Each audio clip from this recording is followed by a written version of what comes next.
So in the 9th year of Zedekiah's reign, on the 10th day of the 10th month, Nebuchadnezzar, king of Babylon, marched against Jerusalem with his whole army.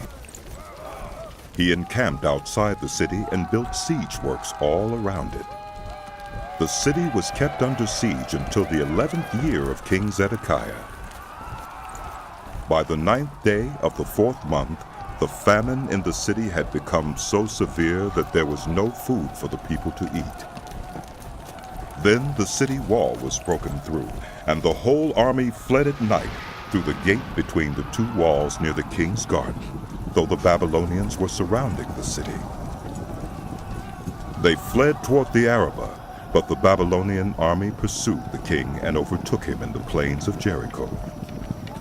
All his soldiers were separated from him and scattered, and he was captured. He was taken to the king of Babylon at Riblah, where sentence was pronounced on him. They killed the sons of Zedekiah before his eyes. Then they put out his eyes, bound him with bronze shackles, and took him to Babylon. On the 7th day of the 5th month, in the 19th year of Nebuchadnezzar, king of Babylon, Nebuzaradan, commander of the imperial guard, an official of the king of Babylon, came to Jerusalem. He set fire to the temple of the Lord, the royal palace, and all the houses of Jerusalem. Every important building he burned down. The whole Babylonian army under the commander of the imperial guard broke down the walls around Jerusalem. Nebuzaradan, the commander of the guard, carried into exile the people who remained in the city, along with the rest of the populace and those who had deserted to the king of Babylon. But the commander left behind some of the poorest people of the land to work the vineyards and fields. The Babylonians broke up the bronze pillars, the movable stands, and the bronze sea that were at the temple of the Lord, and they carried the bronze to Babylon. They also took away the pots, shovels, wick trimmers, dishes, and all the bronze articles used in the temple service. The commander of the imperial guard took away the censers and sprinkling bowls, all that were made of pure gold or silver. The bronze from the two pillars, the sea, and the movable stands, which Solomon had made for the temple of the Lord, was more than could be weighed. Each pillar was 18 cubits high. The bronze capital on top of one pillar was 3 cubits high and was decorated with a network and pomegranates of bronze all around. The other pillar with its network was similar. The commander of the guard took as prisoners Seraiah, the chief priest, Zephaniah, the priest next in rank, and the 3 doorkeepers. Of those still in the city, he took the officer in charge of the fighting men and 5 royal advisors. He also took the secretary, who was chief officer in charge of conscripting the people of the land, and 60 of the conscripts who were found in the city.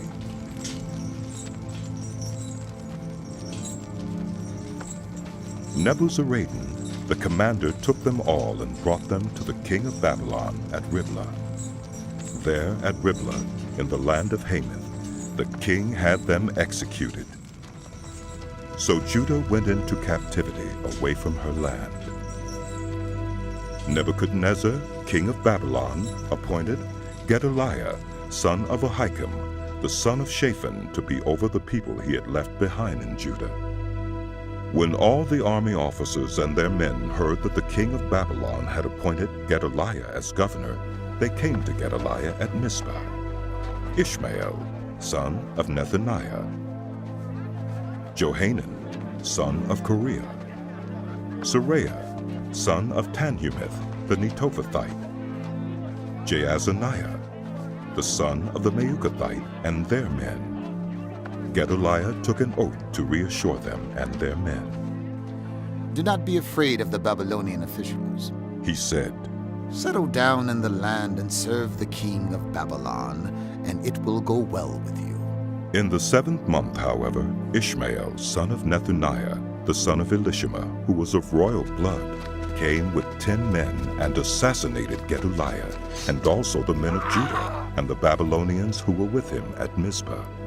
At this, all the people from the least to the greatest, together with the army officers, fled to Egypt for fear of the Babylonians. In the 37th year of the exile of Jehoiakim, king of Judah, in the year Awel-Marduk became king of Babylon, he released Jehoiakim, king of Judah, from prison. He did this on the 27th day of the 12th month. He spoke kindly to him and gave him a seat of honor, higher than those of the other kings who were with him in Babylon. So Jehoiakim put aside his prison clothes, and for the rest of his life ate regularly at the king's table. Day by day, the king gave Jehoiakim a regular allowance as long as he lived.